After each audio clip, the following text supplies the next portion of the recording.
So I want to talk about something called HDR, which stands for Hungry Dawn Raving. That's what I've been calling it for the last few years, 5 or 6 years I think it is now. It's perhaps not the best name for it because you're not actually hungry when you do it, because you've properly gone into the fasting state. It doesn't have to be at dawn in the sense of the moment of sunrise, if that doesn't happen to be your normal waking time. It's basically just shortly after you'd normally wake up, and it's done before breakfast, where you've been fasting the day before. But the raving part of it, I'd probably stick with that. Although essentially it's an aerobic workout to trance music. Obviously, it's a spontaneous thing though. It's not a choreographed dance or anything like that. So we'll stick with HDR as the name, I think, for the moment, and it's something that I would actually recommend that you get a full night's sleep before. You don't have to. You can have a very successful HDR session even if you're tired, but you might regret it afterwards. Might get a bit on the weary side. So it's something that you might do for health and exercise, but it's essentially, I mean, its most noticeable characteristic is the fact that it's going to make you feel extremely good. So you could take that as being an incentive for exercise. So essentially, you found this way of exercising that you're very motivated about. So it helps you to continue to do it. Or you could just do it for the feel good factor itself, or some combination. Part of the deal with HDR is that it's fascinating in itself. So when you start doing it, as well as the sort of in the moment enjoyment, and as well as the sort of motivation for exercise, you're also just going to find you've got a new part to your life that's very interesting. You're going to wonder, what is this? How is this working? How am I achieving these states so easily just by repeating this formula? And that's certainly how it is for me. I'm deeply intrigued by the intensity of the experience. It's something I discovered 5 or 6 years ago as a result of a dovetailing of certain things that were becoming popular at the time. Obviously, fasting itself had hit the news because of all the health benefits it brings, and I had been doing the 5-2 diet myself for some time before I stumbled upon HDR. Another factor, I think, was music streaming services like Spotify had become popular and widely used, and so it was possible to mine seams of music that might not otherwise have been available to me with great ease.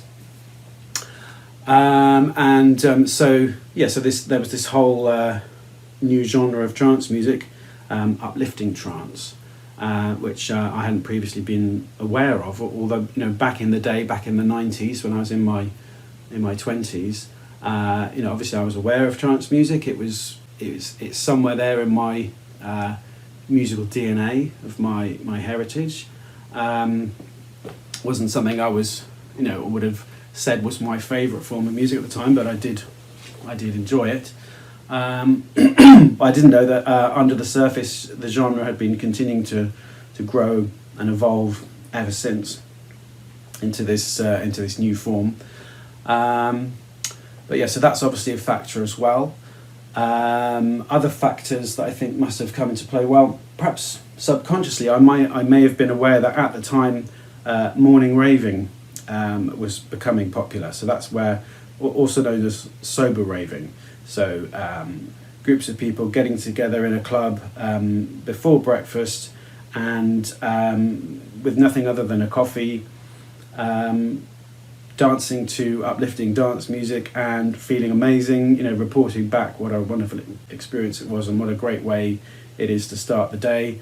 This was brought to my attention after I'd been doing a HDR myself, but I can't say that it wasn't something that I might have read about and forgotten about and had an influence on me. I don't know. But basically, various things coming together. So the whole kind of bullet coffee thing obviously was popular at the time. The idea that you start the day with no carbs but just a ketogenic coffee, that's obviously an influence, because with HDR, the one thing that you have before breakfast is your coffee. You don't have to if you're not a coffee drinker, but certainly helps me. So anyway, that's a bit of the background there. With HDR, what I would suggest you do the day before is follow the guidelines for a fasting day of the 5-2 diet. So that is for a man around 600 calories, for a woman 500, and I use it as an opportunity to take a break from a lot of things. So I don't have any animal products on a fasting day. I'm fasting as I speak, actually. Currently it's the afternoon of a fasting day. For breakfast today, I had about 3 level 2 tablespoons of oats with water and 10 blueberries. And then for lunch, I've just had basically a salad with some sort of green leafy vegetables, 1 or 2 cherry tomatoes, some red pepper, fresh raw red pepper, and then you can add things for flavour as well. If you pickled capers, 1 or 2 olives, things like that. So you can put together a pretty nice salad. You can even add a little bit of olive oil, but we're talking a sort of teaspoon, something like that. And in the evening, you could have another salad, or to vary things, perhaps a thin vegetable soup. So that's the sort of thing you're looking at on the day before you do your HDR.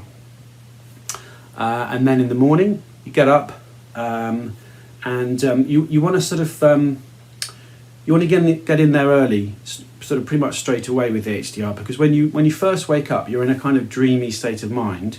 If you go in there straight away with some uplifting trance music in the headphones, you're gonna capitalise on that on the fact that you're not yet in your kind of normal mundane frame of mind. So it's good to get in there early. You don't have to. I've had other experiences where there's been a break. I've done some normal stuff, spoken to other humans, and engaged with them in a normal way, and then had a very successful HDR session afterwards. So it's not a sort of like it's not like it's all over if you didn't get in there early, but it's that's the easy way in, shall we say, particularly if you're starting out.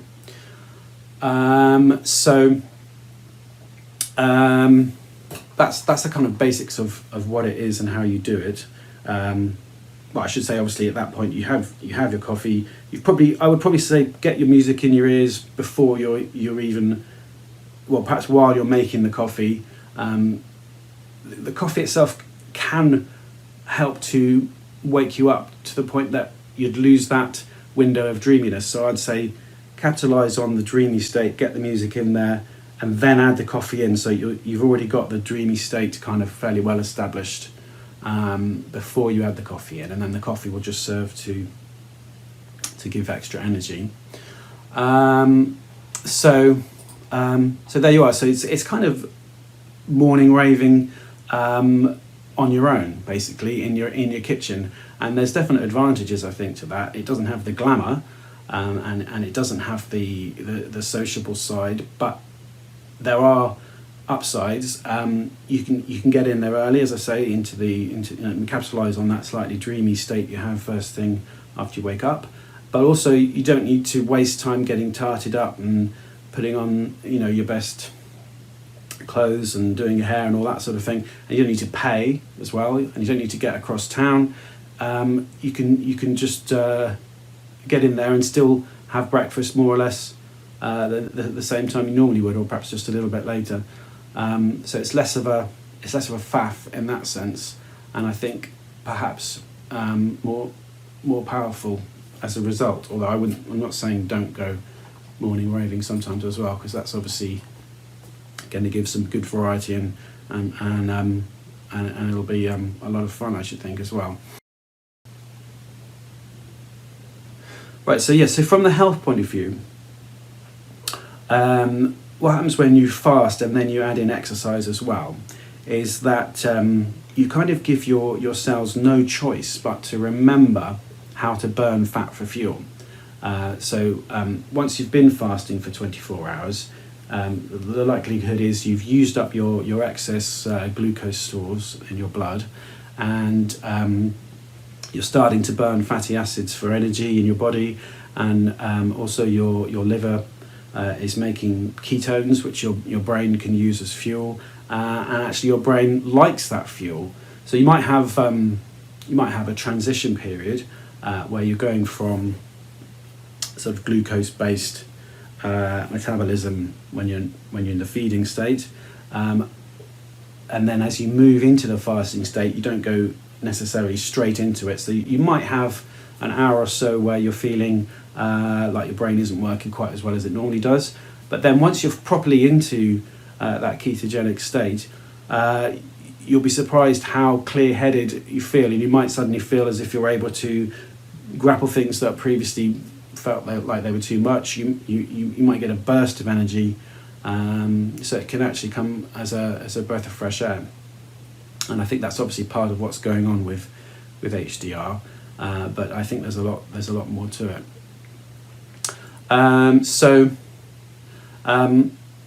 The music that I mentioned, the uplifting trance, I think that is an important, or I should say, an essential ingredient here, because it does seem to have evolved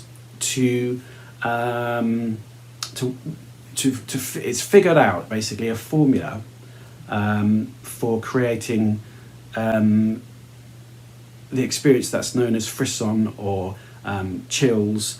Basically, that sort of tingly, that shivers down the spine sensation you get sometimes when you're listening to your favourite music, when it just seems to almost take you to another level of reality. And the way that uplifting trance does this is, with this recognised formula, it starts off with an intro section, and generally there'll be a kind of juddering staccato drone effect, which helps establish a kind of a trance, I suppose. And then plus, of course, you've got your dance rhythm coming in, and elementary riffs. But then some element of progression might come in terms of the chords after a while. That's generally an indication that you're about to go into the breakdown.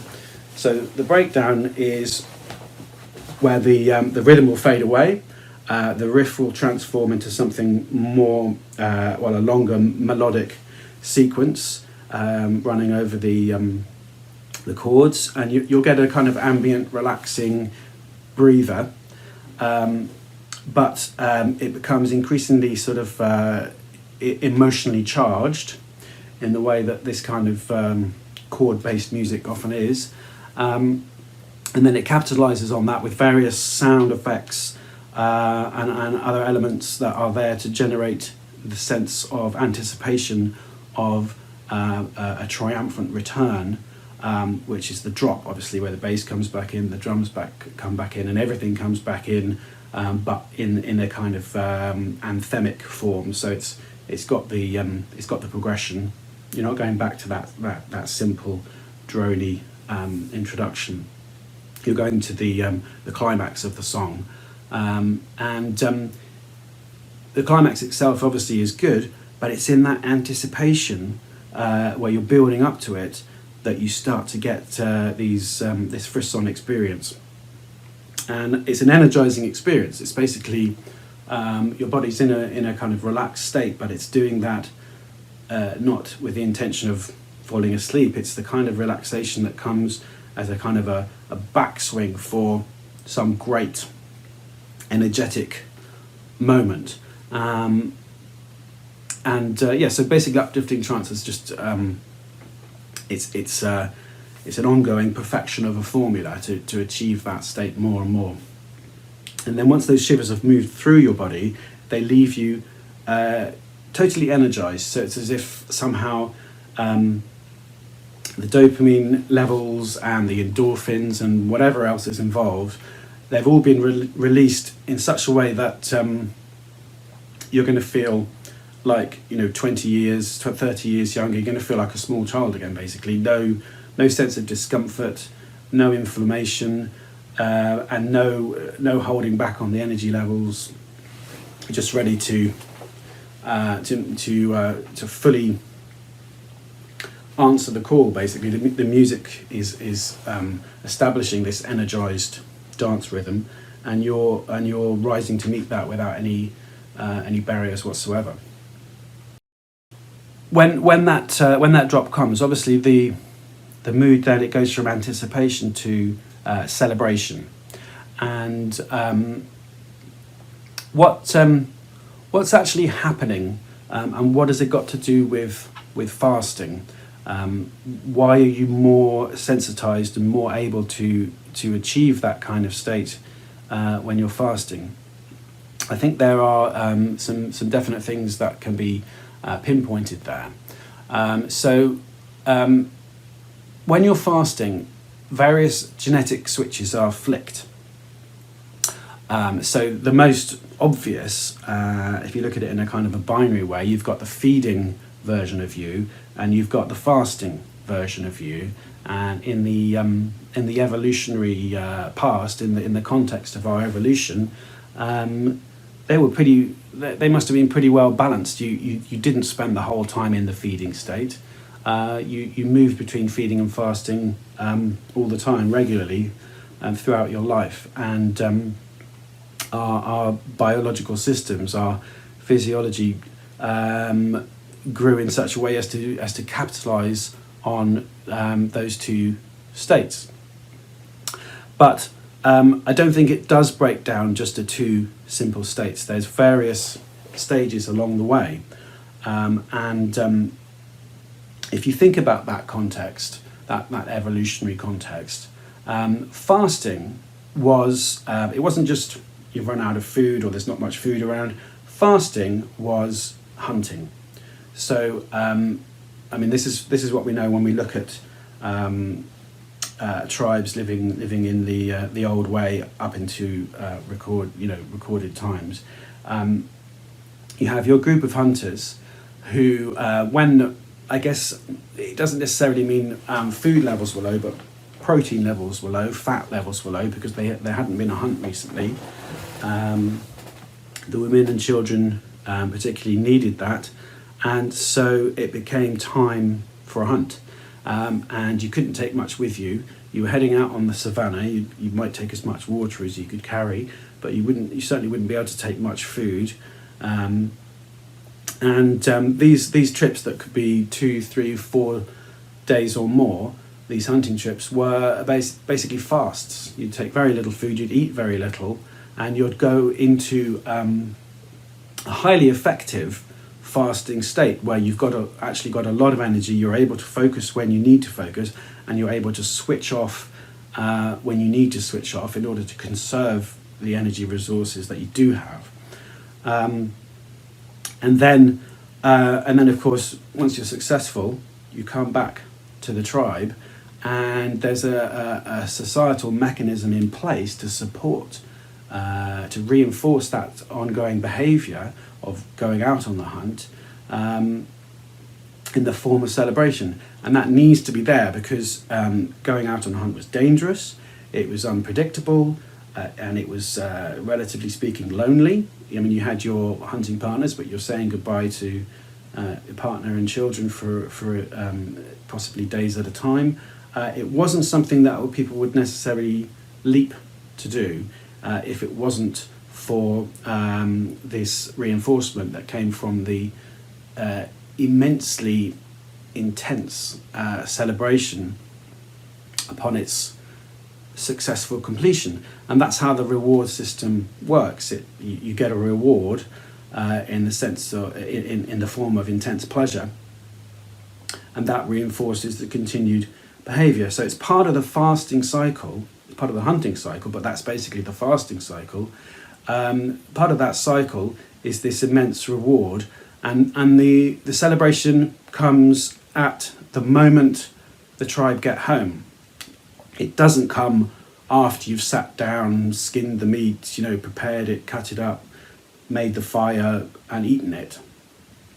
That's too far away, that's too distant in time. And also, once you've eaten it, your body's then concerned with other things. Your body's using its energy resources to digest and to grow and to build and all that sort of thing. So the window of opportunity is the end of the fast, at the point when you've had the cues, the external cues are there to tell you that the fast is no longer a grave situation. Prior to that, obviously there's a job that needs to be done, and you're likely to be focused on the job in hand. There's a definite gravity to the whole proceedings. But then you've got this window at the end of the fast where you know that it's only a matter of time, and you know that it's under your control. You've acquired the food you were after, and it's in that window that the lid comes off, and that's where you can get this reward that's necessary from an evolutionary point of view to reinforce this behavior. But it's also, obviously, you can expand out and look at it in spiritual ways, psychological ways as well. It's a fulfilling experience in its own right, and it's a chance of, obviously, to release the various tensions and anxieties, and also the heal any rifts that might have occurred when people were in a more stressed state, and sort of wipe the slate clean with this wonderful state. So that, as far as I'm concerned, that is what HDR taps into.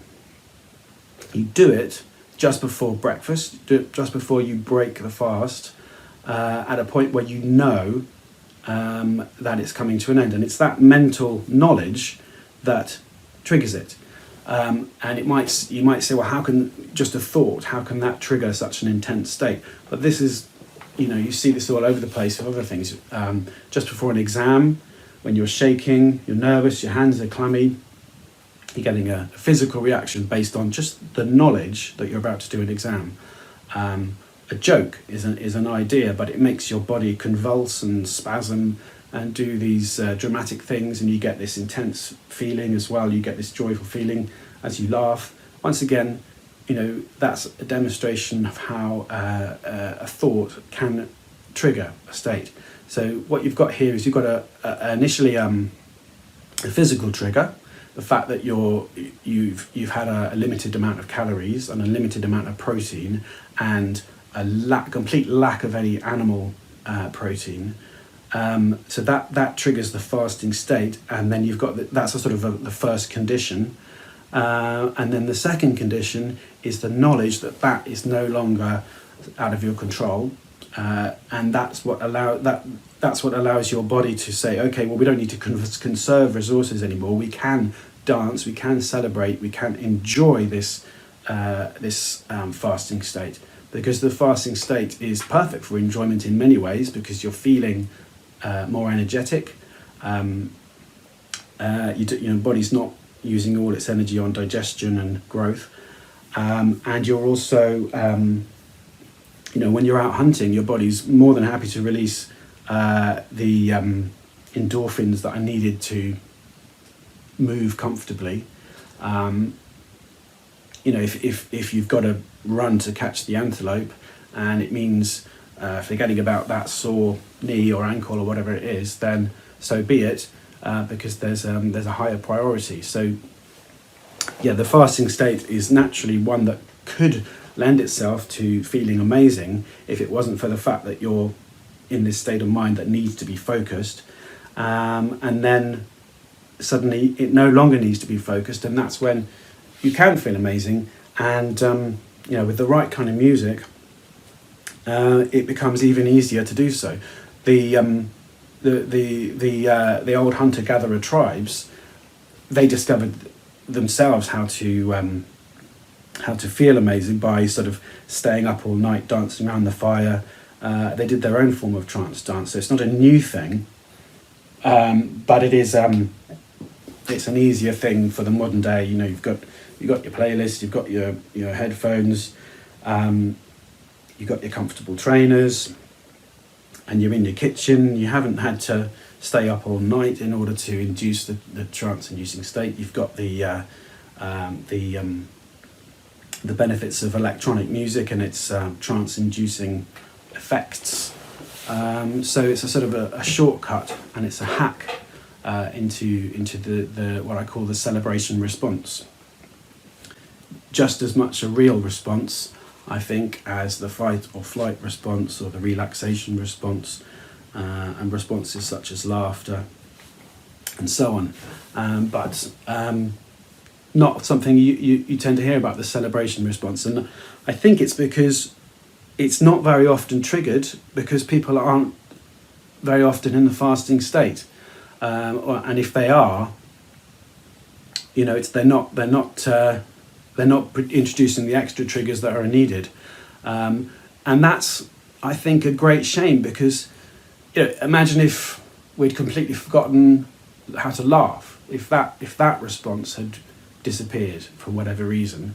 That would be, that's tragic, and to me, the celebration response is equivalent to something like that. We should, hesitate to use the word should, we could, and there's no reason why we couldn't, experience the celebration response a couple of times a week, and have that be part of the richness of our life and our lifestyle.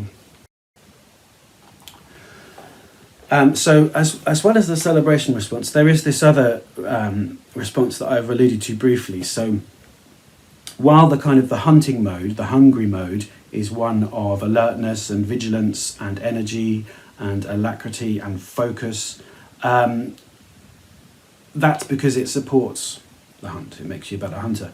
But if the hunt is, if it's not the right time to hunt, if trying to hunt is going to be a waste of energy, then that doesn't have, there's no evolutionary purpose in making you continue to operate in that mode when you're fasting. Because if you're fasting and it's not possible to hunt, the most important thing is to conserve your energy resources, from an evolutionary point of view. So you have this further response, which is an increased ability to relax. So it might seem paradoxical, and it might be confusing when you hear about people talking about their fast experiences. Is it an energetic experience, or is it a kind of blissed out, relaxed experience? And the point is, fasting is constantly on a knife edge. You can move very quickly between the two, because that's what had the evolutionary advantage.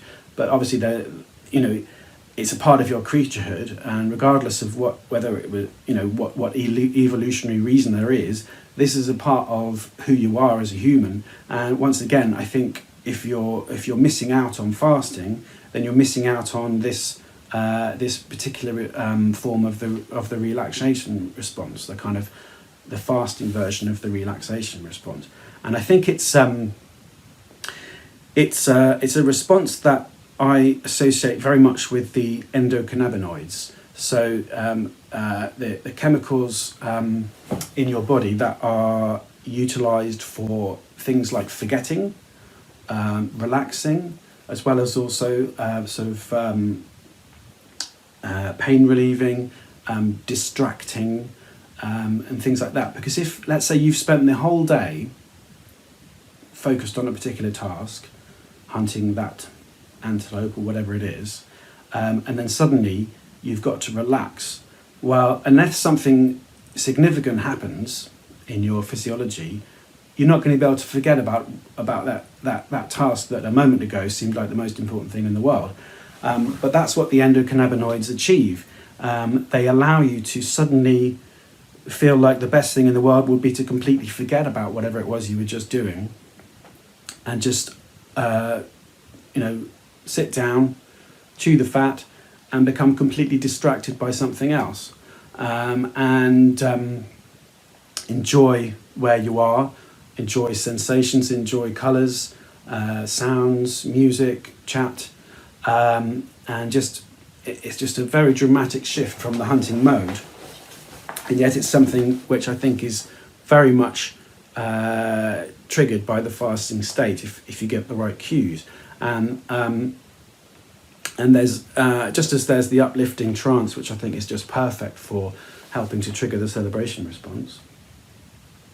With this fasting version of the relaxation response, there is music that is just perfect because it embodies that kind of that forgetting in the middle of something. So I'm thinking, for example, dub reggae and the kind of modern ambient versions of dub reggae, the kind of electronic dub music and dubstep and things like that. The sudden breaking off in the middle of a vocal line into a sea of echoes is the perfect embodiment of that kind of distracted forgetting, and the kind of the slow, easy groove to the rhythm as well. In person is a perfect embodiment of that kind of heavy, relaxed feeling. So suddenly the incentive is for taking it easy and forgetting about the hunt. But again, it's something to tap into, to experience more of who you are as a human, and because it's pleasurable in its own way, because it's a great way to wind down before going to sleep on a fasting day. You don't want to be in hunter mode. If you want to get a full night's sleep and wake up and do your HDR celebration response the following morning, then you want to be able to switch off and have a good night's sleep. So have a dub reggae evening. Get settled down in the kitchen, cook yourself some sort of vegetable soup, and while you're getting all the bits together for your fasting soup, listen to some sort of spacey dub music, and discover you're in a hippie. And the reason all this music exists, of course, is because of the exogenous cannabinoids, and the people making that music have their own take on it, and you're reinventing that, and you can completely disown any connection with the exogenous cannabinoids if you want to, while still utilizing that music and experiencing something which is slightly different from what they're experiencing, because you've got the agility, you've got that knife edge movement back to focus if you need it. You're not being forced down a particular pathway by some chemical that's foreign to your normal system. And yet, when you do go into those distracted eddies of a kind of forgetful enjoyment, I dare say you're just as spaced out as they are, which might seem odd. You might find that difficult to believe, but give it a go. Do some fasting, relax, and listen to that kind of music, and I promise you will experience some surprising effects, shall we say, but perfectly natural parts of your humanhood too.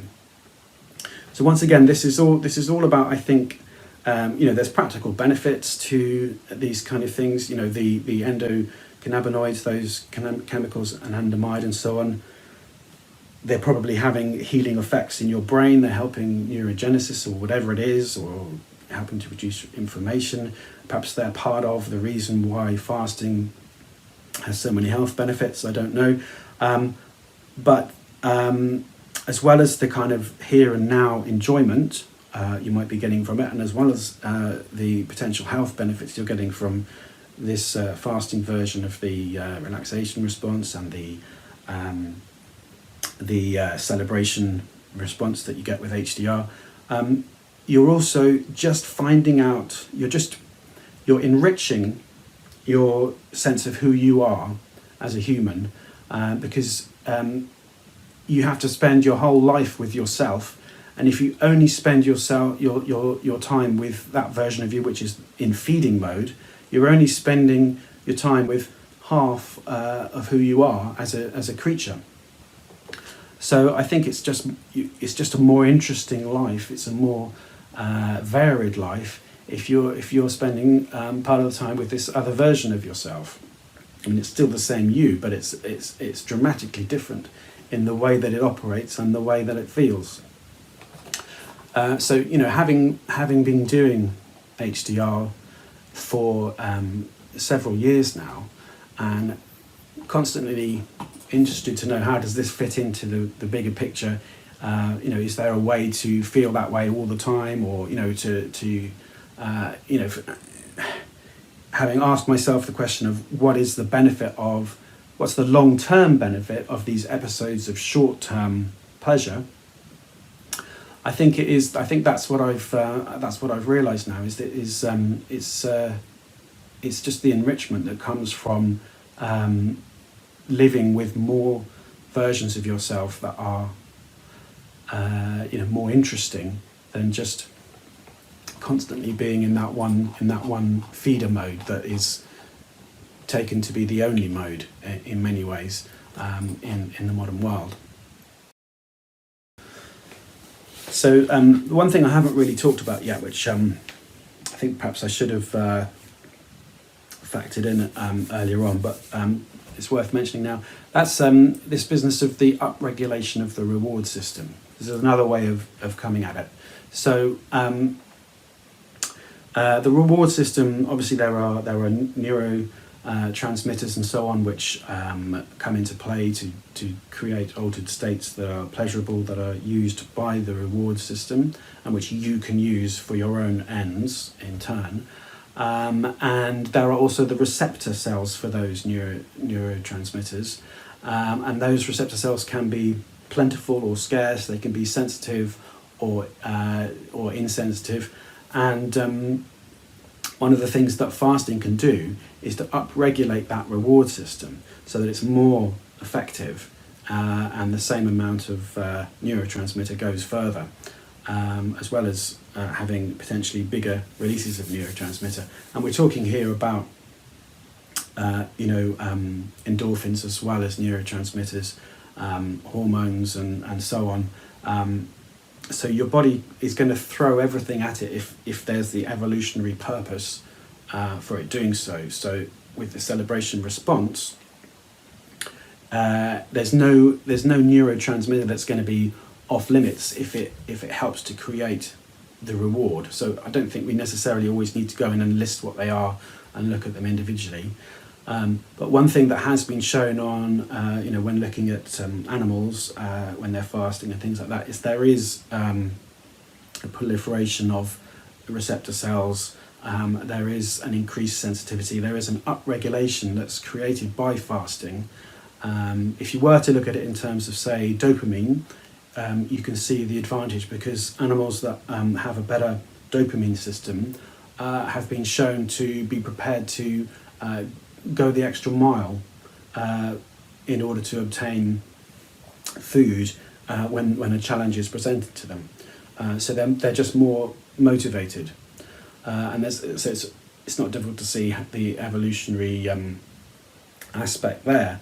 So we evolved to have our reward systems upregulate when we're fasting, because if there is a relative scarcity of food, you're going to need to go further in order to get it.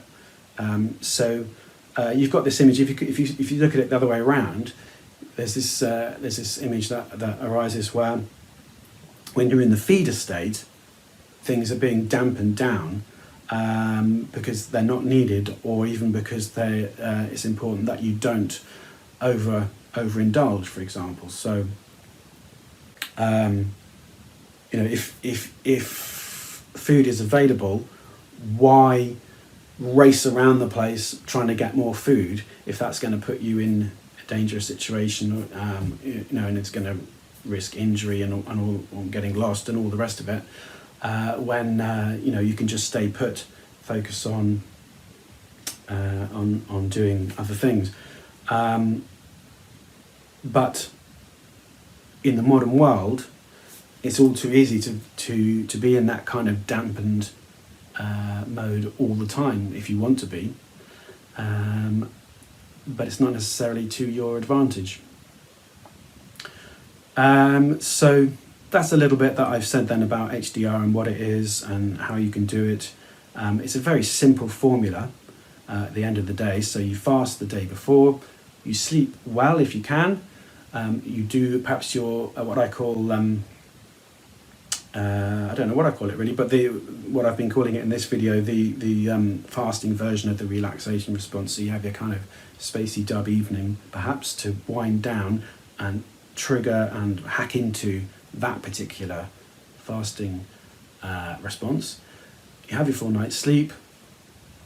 Shortly after you wake up, straight in with the headphones, you've got your playlist already there of Uplifting Trance, and you can add in some other music as well for variety after a while if you want to. There's other things that work just as well. There's emotional trance, there's another genre. It's very similar, but it's slightly more melodramatic, which can be quite fun and can actually create more of a frisson sometimes.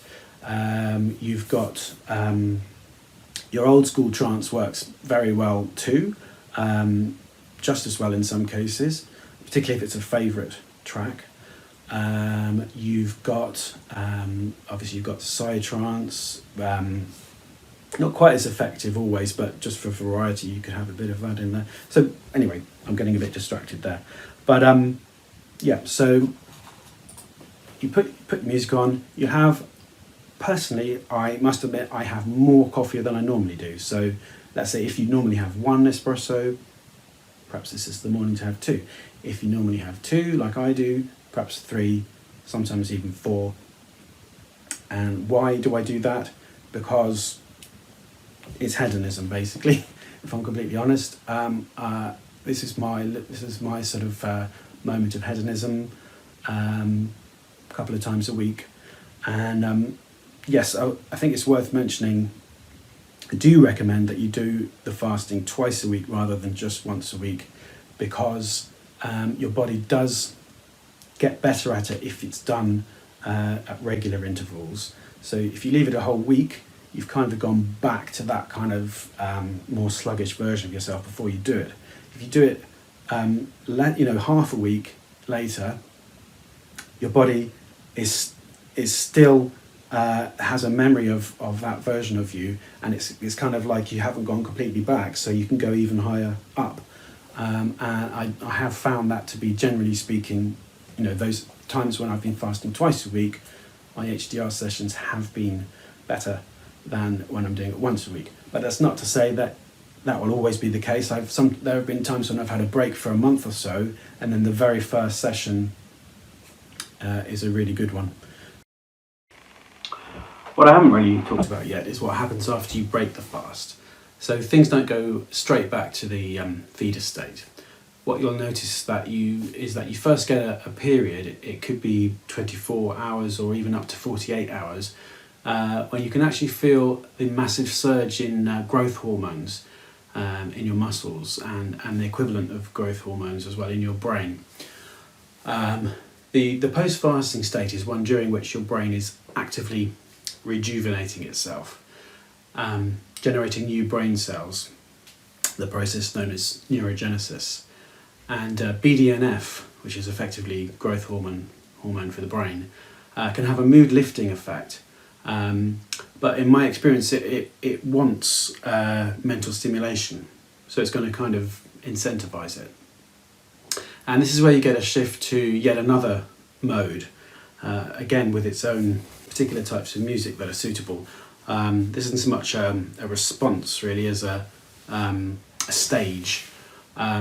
So this particular music, as opposed to the HDR and the evening space dub thing that I have yet to come up with a good name for, this one is not something you'd associate with drug culture. It's more of an intellectual vibe. Your brain will love it if you give it a nice fast Bach fugue to feed on, or something like that, or a virtuoso harp concerto, or some Renaissance lute, or something like that. So if you're looking for stuff that's bright, fast, virtuoso, clever, mentally stimulating, essentially. It doesn't have to be classical. Folk music can be good too if the lyrics are clever, perhaps telling a story that requires focus and attention in the way that people were good at in the past, but not so good at today. We're not used to focusing so intently on a complete story within a song. But that could be quite a pleasant, refreshing experience as well when you're going through this stage. And I think it's good to have this different musical period as a balance. So you're not just listening to, you're not devoting quite so much of your week to just electronic music, whether it's the relaxing, spacey stuff or the uplifting trance stuff. You've got this completely different type of music that suddenly you're listening to, but again on a regular basis. So that's I think that's another thing that's enriching. And it's an important one, this one, I think, because when you come to the end of HDR, in the back of your mind, I guess you're hoping that the food that you're going to eat is going to be a compensation for what you're saying goodbye to as you come out of the fasting state. But it's unlikely that it will be for very long. You'll get quite a short-term reward from that. So it's great to be able to identify something mood-lifting about the post-fasting period. And that's what you get if you can learn to pick out this stage when it starts happening. So basically what you're looking for then is when you start to feel a kind of a strength entering you as the result of those growth hormones that you get at the end of a fast. Give it some music of the type I've been talking about to feed on, and see how you get on with it. It would be great if you can get that sense that I get of a mood lift at this stage, so that you've really had a great journey from start to finish, really, with both the fast and the period that follows it. So what else might I want to say about the post-fasting period? Well, a bit like a gym session, you quite likely will get a recovery period. It'll feel exactly like you've been to the gym a couple of days before. So that's something that you will experience. It's no worse than a post-gym recovery, though. So one of the things to watch out for, well, obviously fasting's not for everyone. It's probably not best for growing children, and I have heard it's not always a good idea for thin premenopausal women. And another thing to be aware of, so some people, coffee isn't necessarily right for them, so you don't have to include that. So for example, if you've got a heart condition or something, I've heard that drinking coffee first thing in the morning and also drinking coffee before exercise might not be safe for everyone. Another thing to bear in mind, I think, with fasting in general, is that while you're fasting, your body's reapportioning its energy and its priorities, and I understand there can be a temporary lowering of the immune system. Now, after the fast, apparently, you can actually find the immune system rejuvenating itself and going to a stronger state than it was before. But obviously while you're fasting, it's something to be aware of. You don't want to put yourself in harm's way during lockdown, as I am here, because today I'm properly in lockdown. I'm quite happy to be fasting, but if I was going out into a place where there was increased risk, I certainly wouldn't want to be in the fasting state. That's why I often give fasting a miss over over the winter months, as it happens.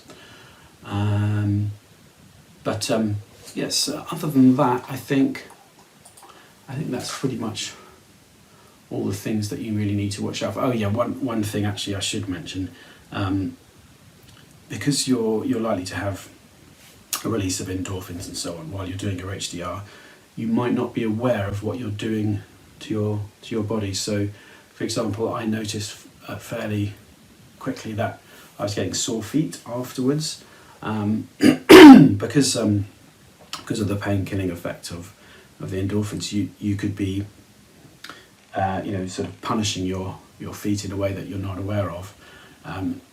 So I would take precautions by just wearing some soft trainers whenever you do HDR. Other things I haven't mentioned, which are part of the sort of finer detail, on your first sessions, before you've experienced it, if you've got a kind of question in your head about whether it's real, whether it's going to happen, you might not get it straight away. You might not feel particularly different to normal, but very often I've noticed that there's something magical about 40 minutes after I've been doing 40 minutes of HDR, of this kind of aerobic dancing to trance music in the morning. That's when, what's happening is that's when you get the runner's high anyway, that kind of cardio release of endorphins, but it's enough to trigger the rest of it as well, if it hasn't happened yet. So always, I would say, keep going until the 40-minute mark before you make any judgments about whether or not it's going to happen today.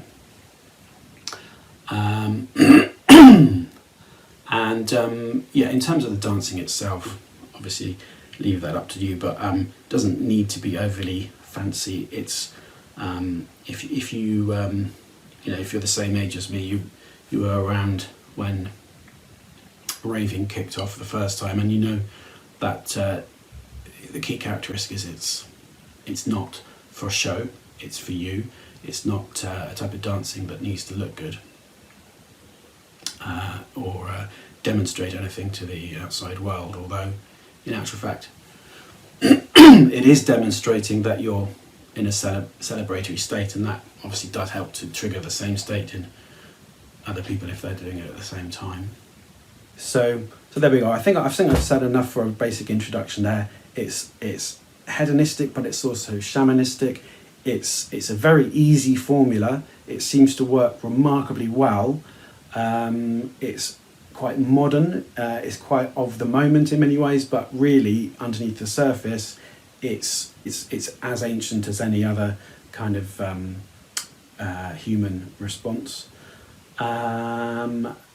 It's something that will help you in terms of if you need to be more motivated to do your exercise, because you're going to look forward to it, you're going to want to repeat the experience, and also it's in many ways one of the best forms of exercise you can do, because you're not just fasting, you're not just exercising, you're doing both.